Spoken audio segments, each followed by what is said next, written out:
Hi there, this is David Wilcock, and you're listening to another Divine Cosmos audio blog exclusive interview with Benjamin Fulford. Fulford has worked for Forbes magazine as the editor for the Asia Pacific region. Now, people have tried to attack his credibility on this before, but it is documented. I've checked the references myself. He was mentioned by Stephen Colbert in one show discussing the so-called Illuminati. And I will also say that Fulford has contact with an incredible number of different sources. He does seem to back up who these sources are as much as humanly possible. And recently, these sources informed him that the earthquakes that occurred in Colorado and then in Washington, D.C. area surrounding August 22nd and 23rd were in fact apparently nuclear strikes against underground military facilities that have been built by the U.S. government ostensibly since the early 1960s at the cost of trillions of dollars of undocumented taxpayer money that is going into these black projects. Now, the reason why I contacted Benjamin Fulford is that I had read this on his blog, and then I started to contact my own sources, which have been built up over being a public figure on the internet since 1999 and gaining the trust of many people in various classified programs. And I was absolutely astonished when I started to ask around and found out that everyone I know, with one exception, who probably wasn't on a need-to-know basis, confirmed that this attack did happen. Now again, I'm going to turn it over to Ben in just a second, but one more setup thing I want to say here is, if you haven't understood the gravity or the implications of what I'm telling you right now, it's important to point out that these guys never imagined that these underground facilities could ever have been attacked. So what has happened here is a seismic shift in this insider war that is arguably as significant as the nuking of Hiroshima and Nagasaki in World War II. And in fact, it may very well be the workings of the universe in terms of karma that the people responsible for those attacks have now had it happen to them. There's undeniable significance in this happening.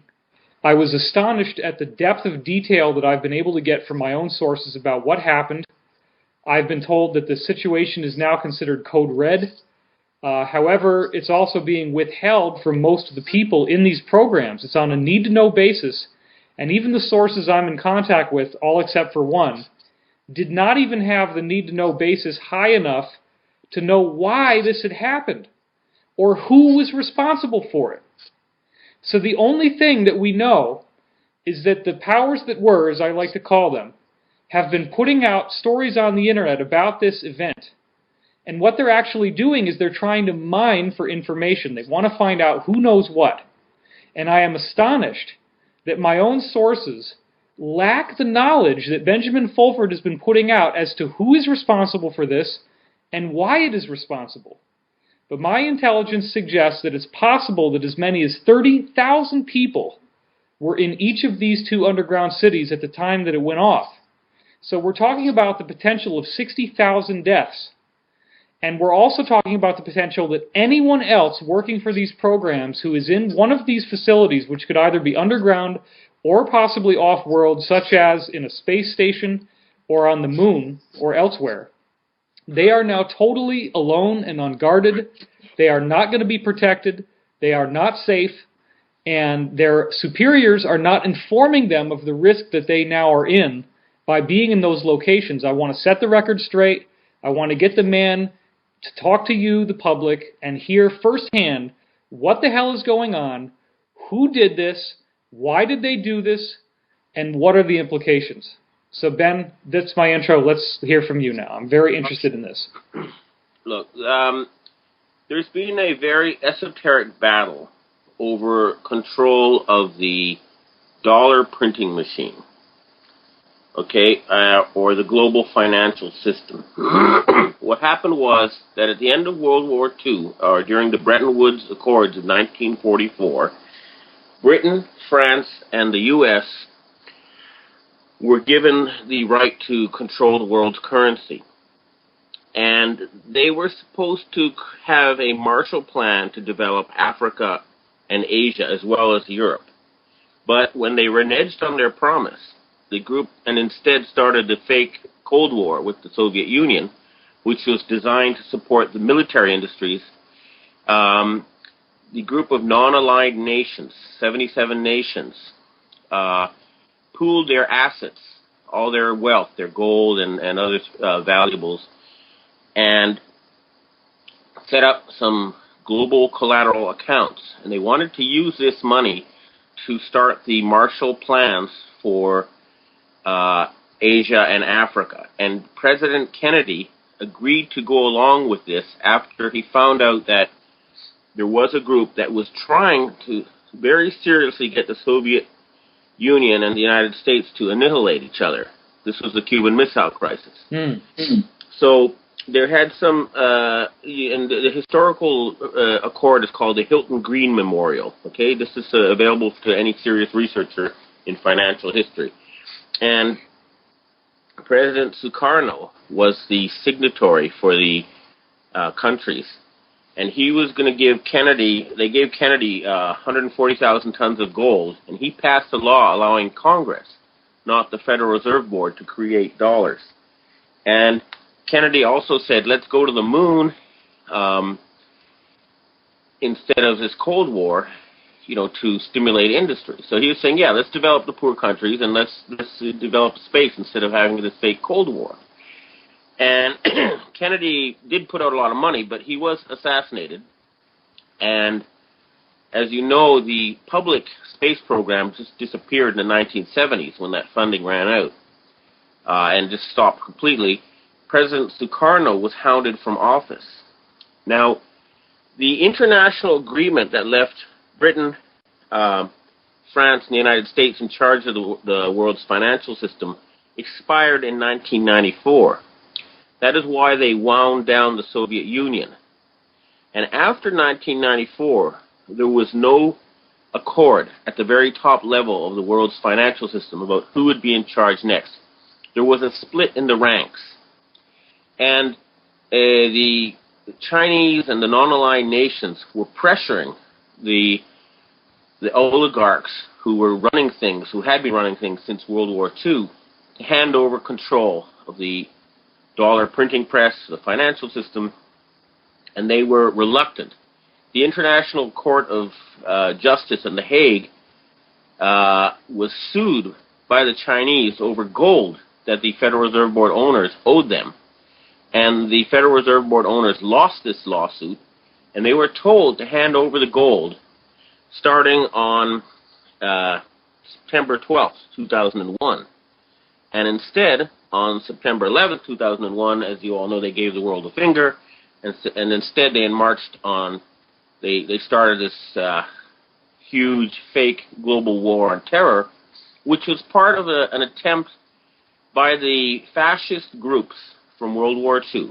This was the Nazis and their fascist sympathizers in the U.S. and England and Italy, with a group that's, can be found within the military, in Congress, and in the Vatican. We're going to set up a global fascist government. And at the same time, they had this belief that there were too many people, especially too many, according to them, inferior brown-type people, and they wanted to reduce the world's population by 90%. And they were going to do it.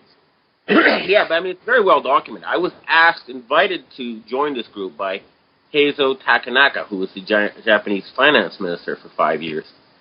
And I have a tape recording of this invitation to prove it. And they were planning to hide in these underground bases after they set off a nuclear holocaust. The original plan was to start a nuclear war between Iran and Israel, use that as an excuse to set up martial law in the G7 countries, and then prepare for war against China. This fell apart when Russia kicked them out, and Putin reasserted independence for Russia. That removed their control of the oil industry and made that whole plan not work. And the Chinese also stopped buying U.S. treasuries for a while. to put pressure on this group. So they switched strategies, and instead they tried to suck up to China and offer them, a world dictatorship in partnership with this group. That's why in public you saw Obama visit China in 2009 and offer a G2. This is how you can confirm this. But in any case, this group that carried out the 9/11 attacks has been under increasing pressure and under isolation at the very highest levels, and they're running out of money. They're being cut off. Well, now, Ben, when right before September 11th, a lot of people forgot about this, that Donald Rumsfeld goes on national television and says that they lost $2.3 trillion from the Pentagon over the previous decade. Does that have anything to do with this gold thing you were talking about? Oh, yeah. No, that money was used to finance Blackwater and a private army not controlled by the Pentagon, because the Pentagon would not let themselves be controlled by this cabal. And so they were trying to do, like the Nazis did in World War II, create an elite SS Corps that could bully the regular military. So that was where that money went to, as far as my sources are concerned. Wow. In any case, we were contacted by smugglers, drug smugglers. Could you just say who we is for a minute? We is a group of us who are involved in the fight to overthrow this cabal. It includes members of the CIA, the Pentagon, the agencies, and various, including Asian secret societies. We use the name White Dragon. Another group, they call themselves the White Hats, but we all have the same goal, which is to get this insane group of people out of power. Some of the criticism that I've seen from people on the internet is, well, if this group is so vast and so powerful to fight this cabal, why is Benjamin Fulford the only one talking about this? Well, it's these people like their secrecy, and I'm a spokesperson. It's like when you go to the White House, there's only one voice that they give to the public. Right. It's just, they prefer to work behind the scenes, because you got to realize we're dealing in a world where this assassination is like they use assassination like most of us use tissue papers. Sure. I've had about 6 murder attempts myself. One of my colleagues, a CIA guy, was recently poisoned with ricin by these guys. Another one of our members in Switzerland, they found, he's got guards around his house. They just shot someone last week near his house who was trying to kill him. Before that, they found a mafioso by the name of Vincenzo Mazzamaro who had a gun and a sophisticated lock-picking device who was trying to get into his place. Another one of us had a concrete bag miss him by a couple of inches last week. Wow. These people, we're dealing with some very dangerous people, and that's why there's a need for secrecy.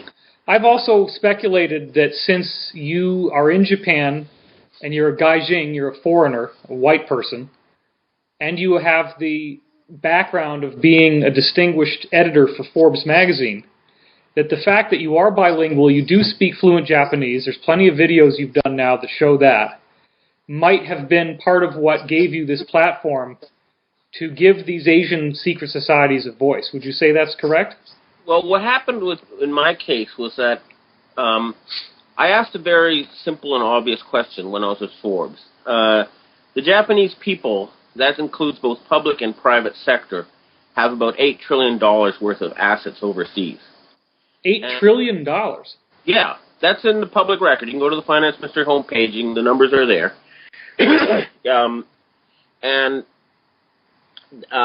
According to the UN Development Report, you need $400 billion to stop environmental destruction and $200 billion to end poverty. So I'm saying, hey, you guys, why don't you end poverty, stop environmental destruction? Okay, hold on. It's a no-brainer. $400 billion is all it takes to completely stop environmental destruction? How's that possible? That's an annual budget, okay? This is the UN Development Report. You'd have to go to their experts to find out how they did those numbers. Okay, but that's public domain. Okay. But the point is that So the $8 trillion is vastly more than what it would take to end poverty and environmental destruction. Yeah, and the other thing is, if you look at the statistics, you realize that 90% of the world's savings was being sucked out of the system by the U.S. military-industrial complex. How do you prove that? Well, again, this is all, I mean, I was a financial journalist for 25 years. This is all public record stuff, you know. I mean... So just 90% of the U.S. budget is going to the military. Here's an easy way to check. Just look at the U.S. external trade deficit and compare it to the U.S. military budget, and you'll find an amazing similarity over the years. And that's for a simple reason that the military does not produce tradable goods. They were a parasitic entity on the world economy.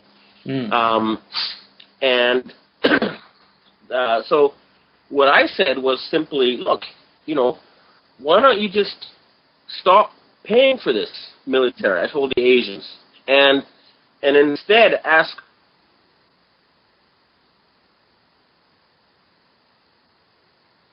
and set them to exploring space and stuff. But, you know, the sort of thing that, you know, that's just common sense. Okay, Ben, your audio just cut out on that last sentence. Yeah, it's the sort of thing that is common sense. And what happened was an assassination order came out for me, and the South Korean secret police informed the Chinese that there was an order out to have me killed. And you can check, you know, my colleague, Paul Klebnikov, he was the Moscow bureau chief for Forbes magazine. Okay. He was shot 9 times outside of his apartment in Moscow. And he was still alive when the ambulance came an hour later. And he got to the hospital, and he was put in the hospital elevator, and the elevator was stopped for 8 minutes, and he died in the elevator.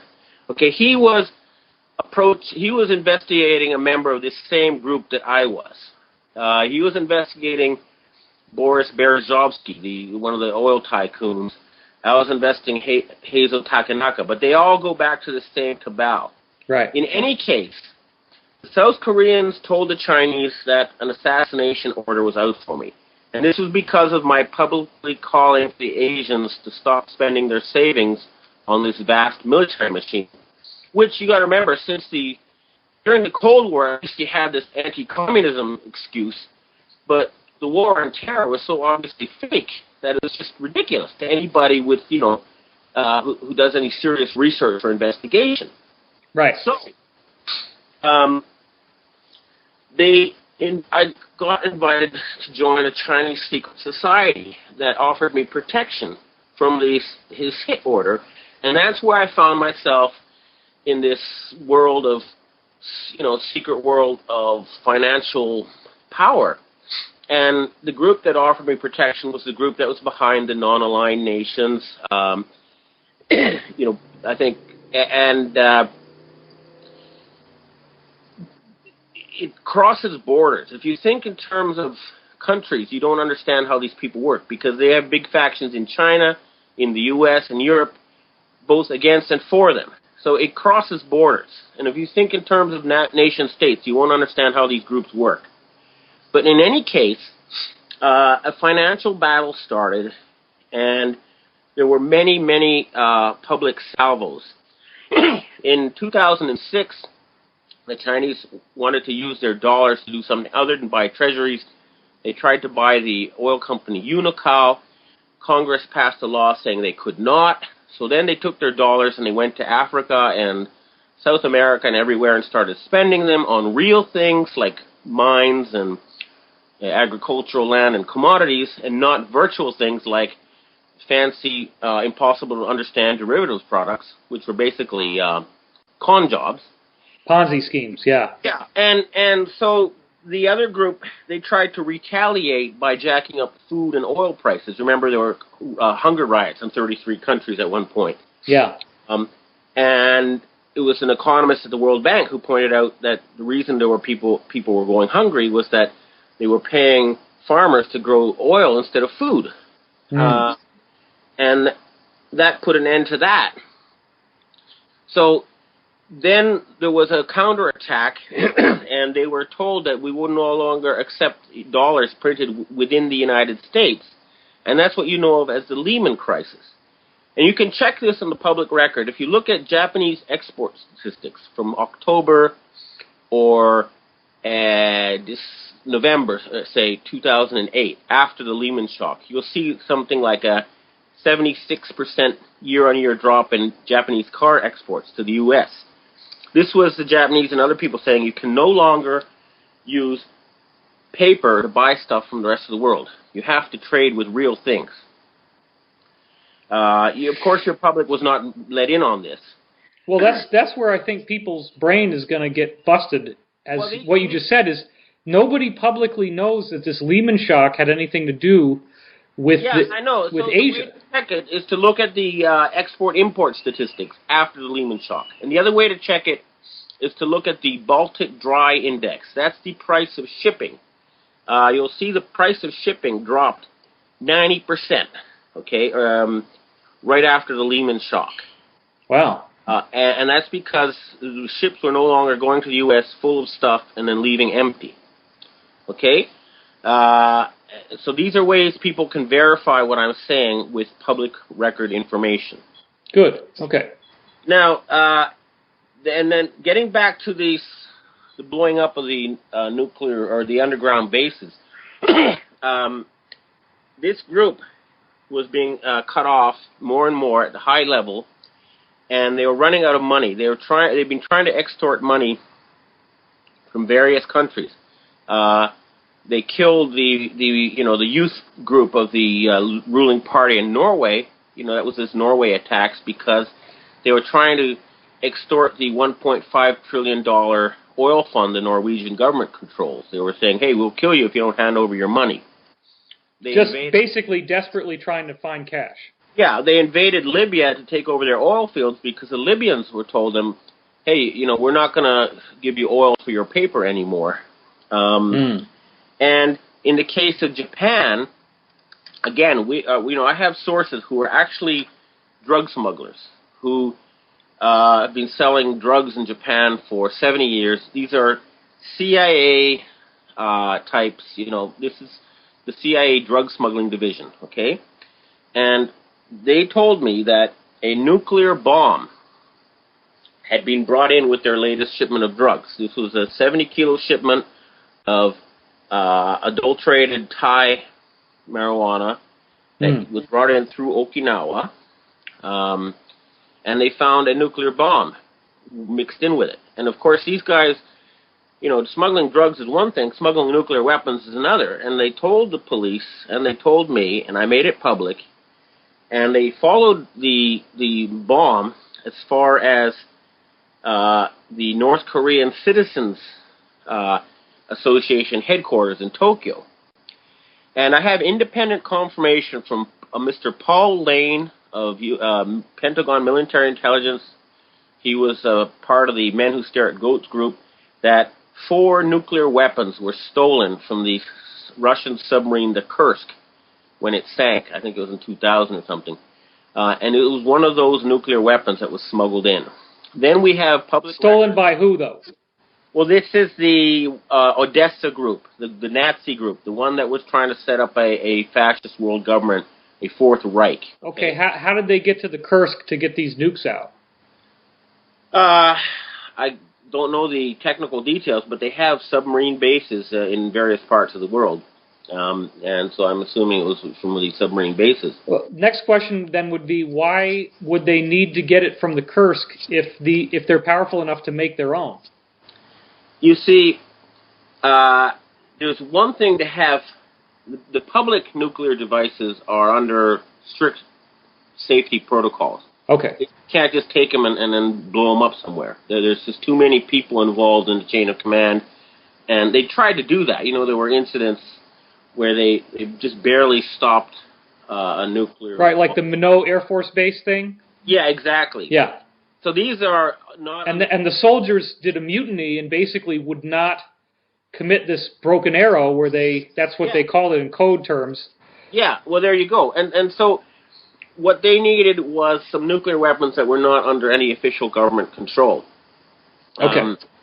And there was a Japanese drilling ship known as the Chikyu Maru, okay? that can drill 10 kilometers into the seabed. And they were drilling at the exact epicenter of the earthquake. You know, we had an article from January 17th from a local paper saying they were drilling there, and they put the bomb in the seabed. And this was an attempt to extort money through terror from the Japanese. So they warned that they had put the nuke in before they asked for money? No, they asked for money after. Oh, wow. If you don't do it, next is Mount Fuji, okay? Now that's, for people who don't know, Fujiyama is right around Tokyo, which is the largest population center of Japan. That's right. So they're basically saying they would nuke Tokyo, which is how many million people? 30, 40 million? 30 million or so. Right, okay. Yeah, so, excuse me. You know, the Japanese Prime Minister Kan originally just sort of was so cowardly. He kind of said, "Oh yeah, all right, we'll sign over money," and he handed over something like 2 trillion yen. So what, $20 billion, I think. Anyway, and they gave him a big bribe. But the evidence that this was not a natural disaster began piling up. And the result has been a battle here in Japan to remove these people from control. Some people might not realize that there's any evidence that it was not a natural disaster. Could you just briefly touch on a couple points that you think are the most significant? Well, if you look at the seismic chart, you'll see a sudden explosion. It's not like a natural earthquake where you have pre-shocks. It's just suddenly huge, and then it started fading down. The same with the underground bases. If you look at a seismic chart, it'll look like a big line all of a sudden appearing, and then smaller lines afterwards. There's no build-up as you'd find in a natural earthquake. And the other thing is that, I mean, there's plenty of evidence. There was the governor of Fukushima province told me that they overruled him and put plutonium in reactor number 3 1 month before this tsunami incident. Only a month before? Yeah, and then we had there was a company called Higashi Nippon House that makes cheap housing in northeastern Japan, and their stock price was shooting up in the month before the attack. And you got to remember, Japan's got an aging and shrinking population. It doesn't make sense for a cheap housing company's stock price to go shooting up like that unless there was something in the works. And the other is that a group of us had recorded a conversation between Kurt Campbell, who's your deputy foreign minister in Asia, and Japanese power broker Ichiro Ozawa on March 9th, 2011. And in this conversation, Campbell asked Ozawa not to split the ruling party and force the creation of a new government.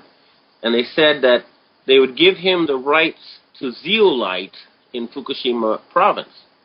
Now, zeolite is used to clean up radioactive waste. And this conversation was recorded on March 9th, 2 days before the tsunami attack. The other point is that a man by the name of Takamasa Kawase from Japanese military intelligence subsequently told me that Israeli Prime Minister Benjamin Netanyahu, after the attack, phoned Japanese Prime Minister Naoto Kan and said that they would cause other nuclear disasters around Japan if they did not start handing over the money. The chief Mossad agent in Japan, by the way, now is a guy called Michael Green. He's a nasty piece of work, and we're going to remove him from this country soon. But in any case... one question, though. Yeah, before okay, go ahead. Sorry. In order to confirm what this guy told me, I checked, and there was an Israeli company that, for some reason, was in charge of security at the Japanese nuclear plants. Okay? Oh, my gosh. So I was able to confirm that through other sources, okay? And this is publicly available information. Who was in charge of security at Fukushima? Okay, it was an Israeli company. Now go on. What was your... First, then, do you believe that Israel is tied in with this cabal you keep mentioning in some way? Not Israel, but a clique at the top of the Israeli government, yes. most Israelis I consider to be chumps or victims of these people. Because, for example, the cousin of the Shah of Iran, among others, came to us with information that George Bush and his group had given 12 neutron bombs to the government of Iran with missiles with neutron bombs on them. Remember, neutron bombs kill people but leave buildings intact. Well, that's not only treasonous, it sounds crazy. It is. And the Iranians said, we don't want them. We put them at the Iraqi border, and they asked President Obama to please take them off their hands, and Obama just refused to listen. Wow. Okay? And this is, again, people at the higher level know this is true, But in other words, they were going to offer the people of Israel as a kind of ritual sacrifice. So the Israelis were victims. A lot of them were fooled with, Jewish superiority talk, which was really the same as the Aryan Nazi superiority talk, only you substitute Jew for Aryan. And they were chumps, okay? So most of the Israelis don't know what was going on and would be appalled to hear it, okay? So this is not a Jewish thing. I mean, I need to make that clear. It's about a cabal above all that. And it has no religious affiliation. Well, they are associated with the Abrahamistic religions, okay? Let's put it that way. They believe... Going back to Babylon, Mesopotamia, all the way back there. Well, at least going back to the time of the Caesars. Let's remember the religion, okay? The etymology of religion is religare in Latin, which means to rebind. And what do you rebind it into? A fascio. And what's a fascio? Well, it's a bundle of sticks, but it's a fascism. It's at its worst, okay? Monotheism, as practiced in the Middle Ages, for example, involved singular control over everybody's thoughts. Remember, in the Middle Ages, if you didn't believe in the official Catholic doctrine, you and your entire family would be killed. Right. Tortured until you confessed. That was the Inquisition. Well, yeah, and it's much more sophisticated now. They control... 5 companies control all the major English media, including the TV, the newspapers, the radios, the Hollywood studios. It's much more sophisticated now. Yeah, but they're trying to get everybody to think the same way. And they're losing it. I mean, 911, the story there was just so full of holes and contradictions that they were losing a significant part of their brainwashed audience, including myself. Because I was a high-level brainwashee, Right. But in any case, what happened was that there's a group within the Pentagon and the agencies and stuff that realized this plan was insane, and they knew that the plan to kill 90% of humanity was wrong. And what they did was they blew up the underground bases that the elites were going to use to hide in when they carried out their nuclear holocaust. Okay, I want to get back to that because that's a really central point, but there's one question I want to ask you before we get to that, because that's Sure. sort of like the conclusion of the discussion. But, okay, why do these guys need money? If they have so much infrastructure, so much assets, massive political power, why can't they just nakedly exercise power, move men around, move munitions around? Why do they need money? Why are they going around like a crackhead looking for a fix and going to all these different countries to try to scam money off of them? Why can't they just print dollars and make more money? Because people aren't accepting their dollars worldwide. You got to remember, there's 800 U.S. military bases around the world. If they can't make the payroll for these guys, they're going to be marching out of their bases with food bowls in their hands, begging for food. Right. So, they cannot go and, they're being cut off from their oil, from their other resources. And, that was their Achilles heel, was the control of money. Now, okay, go ahead. Is self-financing. They have their own industries and their own income. The U.S. Army is dependent on Wall Street financing, and that's why they were dependent on, ultimately, the Chinese and the Asians who were financing Wall Street. And that's why, I mean, what I've told the Pentagon guys is, hey, you guys can have a Starship Enterprise future, exploring the universe and all that kind of stuff. Just work with us. We're not going to cut you off. You're not going to end up like the Soviet Union, where you had a general who's now, suddenly forced to drive a taxi in London. And you can be the good guys again. And a lot of them said, hey, I think that's a good idea. Yes, we want to be heroes again. We don't want to be the bad guys. You're saying that they have suppressed technology that could bring us into the Starship Enterprise reality. I don't know about that, but what you can confirm in the public record is that, according to the American Academy of Sciences, more than 6,000 patents have been suppressed for so-called security or public safety reasons. And some of these probably need to be suppressed. Okay, we don't want everyone to have a backyard nuke, for example. Sure. But a lot of them, I'm hearing, were just kept because these people were acting like dogs in the manger. They wanted it to have only the elite to have it. So my understanding is that, for example, a lot of the so-called UFOs are just sophisticated Earth-based secret aircraft that aren't available to the public at large. I would agree with that, yeah.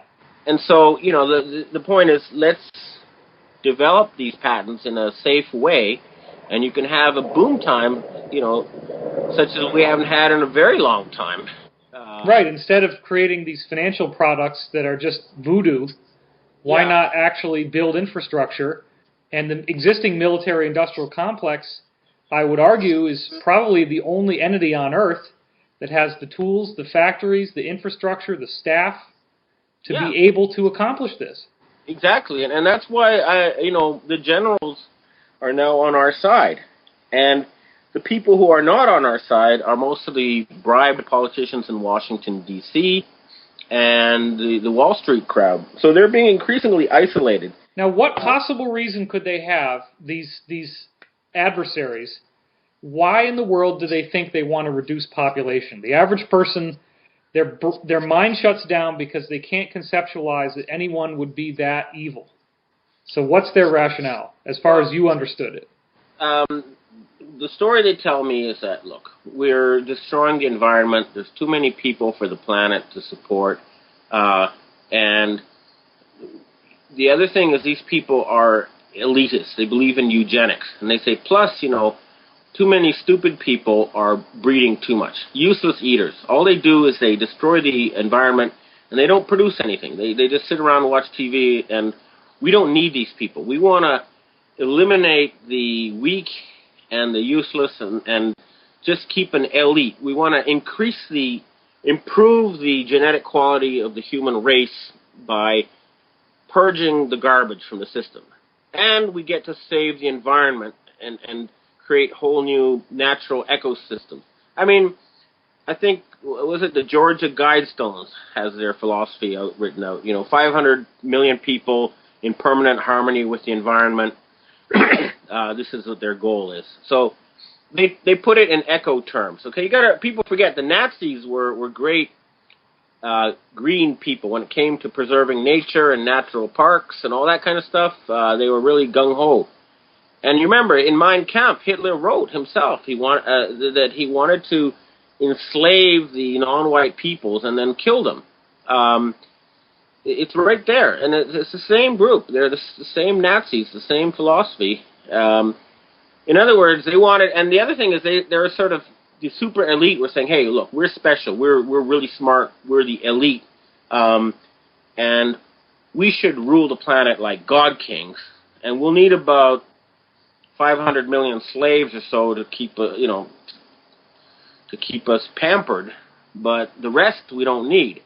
And it's also about control. They don't have the brainwash control over large parts of the planet, and they realized that they weren't going to be able to control these people, and so they thought, let's kill them rather than lose control of the planet. Now, a lot of people who read about this stuff online, the vast majority, in fact, including most of the guests that Jeff Rentz would have on or Alex Jones would have on, there is an incredible sense of futility. everyone seems to go with the knee-jerk reaction that, like, all the governments in the world, all the countries in the world, everybody's in on it. Well, And that's where they're being used and turned into controlled opposition. They try to numb people to the message. It's happening, but there's nothing you can do about it. It's inevitable, but that's simply not the case. And could you explain why that's not the case? Because they only control now the G5 countries, and they're which countries are those? I'm sorry, Italy, France, England, Germany, and the United States. Okay? That's it? You're saying all the other countries in the world they don't control anymore?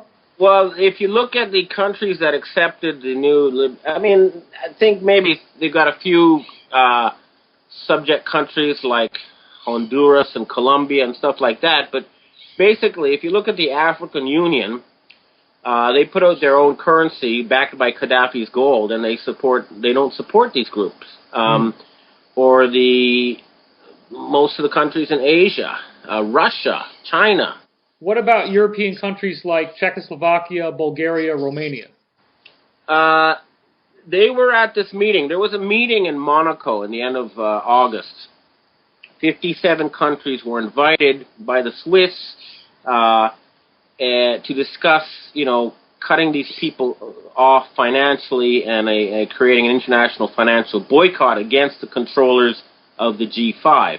Now that's an incredible statement you're making. You're saying 57 different countries, including some of these Eastern European countries. There were representatives from the Netherlands and Canada there too, okay? Wow.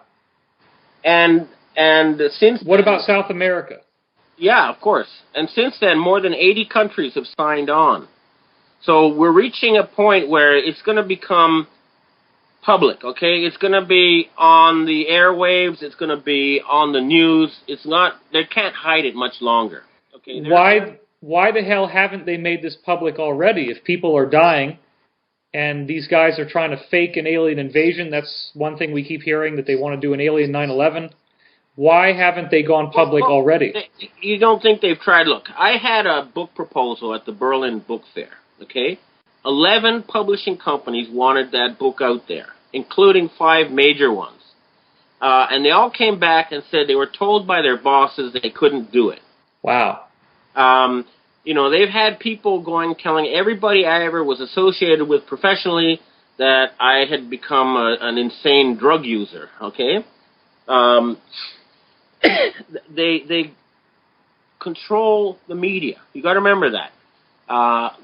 There's 5 companies, 5 corporations, controlled by people like Rupert Murdoch and Redstone and stuff, who have a grip over all the TV studios, all the newspapers, the radio stations, Hollywood studios, you name it.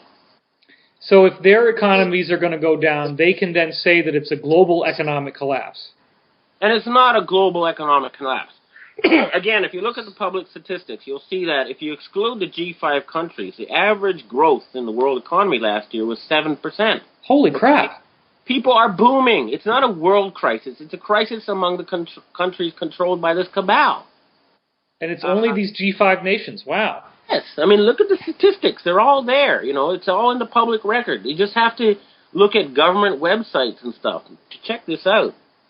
There's nothing I'm saying, including the plan to kill 90% of the world's population, that's not in the public record. It's in their own writings. We have countless confessions.